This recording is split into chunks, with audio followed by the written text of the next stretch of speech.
The State Weather Bureau says Typhoon Nika made landfall over Aurora and is now traversing northern Luzon. According to Pag-asa, Nika made landfall in the vicinity of Dilasag, Aurora at 8:10 a.m. on Monday, November 11. Based on Pag-asa's 11 a.m. bulletin, Nika was spotted in the vicinity of San Agustin, Isabela at 10 a.m. on Monday as it moved northwestward at 25 km per hour. It carries maximum sustained winds of 130 km per hour near the center and gustiness of up to 180 km per hour. Tropical cyclone wind signal number 4 is raised over the northernmost portion of Aurora, the central and southern portions of Isabela, Kalinga, Mountain Province, northern portion of Ifugao, the central and southern portion of Abra, and the northern and central portions of Ilocos Sur, where significant to severe impacts from typhoon-force winds are possible. Signal number 3 is hoisted over 11 areas in northern Luzon, where moderate to significant impacts from storm-force winds are expected. The 10 areas under signal number 2 should brace for minor to moderate impacts from gale-force winds, while the 13 areas under signal number 1 may expect minimal to minor impacts from strong winds. The State Weather Bureau forecasts Nika to traverse the landmass of mainland Luzon and emerge over the sea west of Ilocos Sur on Monday afternoon or evening. Regardless of the position of the typhoon's center in the next several hours, Pag-asa warns that hazards on land and coastal waters may still be experienced in areas outside the forecast confidence cone. Meanwhile, the tropical depression outside the Philippine area of responsibility continues to intensify and may enter PAR on Tuesday morning, November 12. It will be given the name Ophel once inside PAR. On the forecast track, Pag-asa says the tropical depression may make landfall over northern or central Luzon on Thursday evening, November 14 or Friday early morning, November 15. 4 officials from the Office of the Vice President who skipped the hearings of the House of Representatives Committee on Good Government and Public Accountability are cited for contempt and ordered arrested. During the panel's hearing on Monday, November 11, Deputy Speaker David Suarez moves to cite for contempt 4 OVP officials, namely Assistant Chief of Staff Lemuel Ordoño, Special Disbursing Officer Gina Acosta, former Department of Education Assistant Secretary Sunshine Fajarda, and Special Disbursing Officer Edward Fajarda. Committee Chairperson Joel Chua approves the motion of Suarez after it was duly seconded.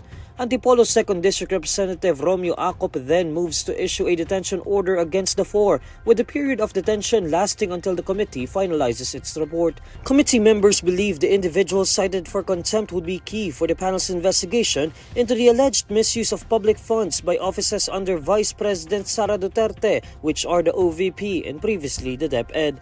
On September 25, former Education Undersecretary Gloria Humamil Mercado testified that envelopes containing money may have been meant to influence her as she used to head DepEd's procuring division. According to Mercado, since her designation as head of procuring entity, envelopes were handed to her by Assistant Secretary Sunshine Fajarda, who reportedly said the envelopes came directly from Duterte herself.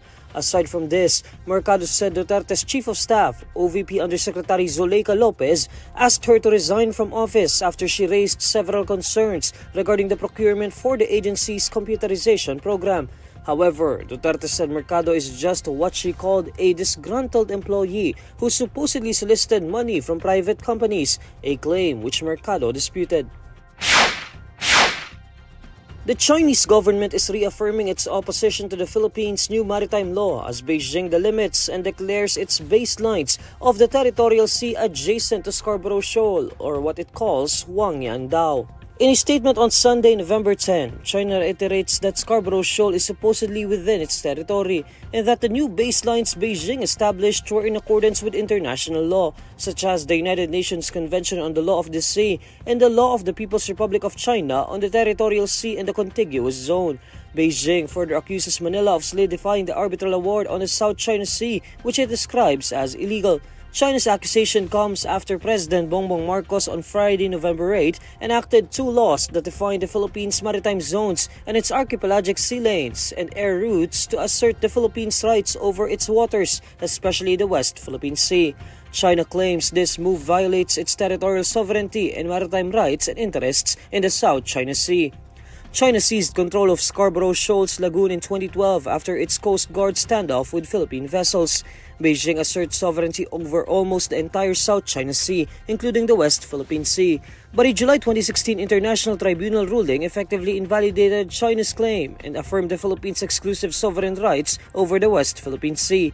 The landmark decision also includes Scarborough Shoal, which was declared a traditional fishing ground that the Philippines, China, and Vietnam should share.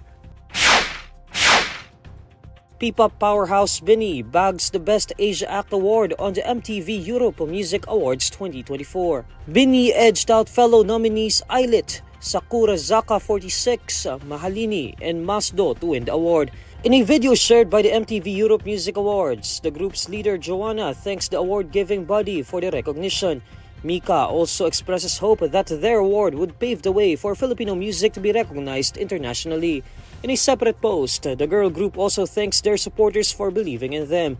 BINI is the first Filipino artist and group to win the Best Asia Act Award at the MTV Europe Music Awards.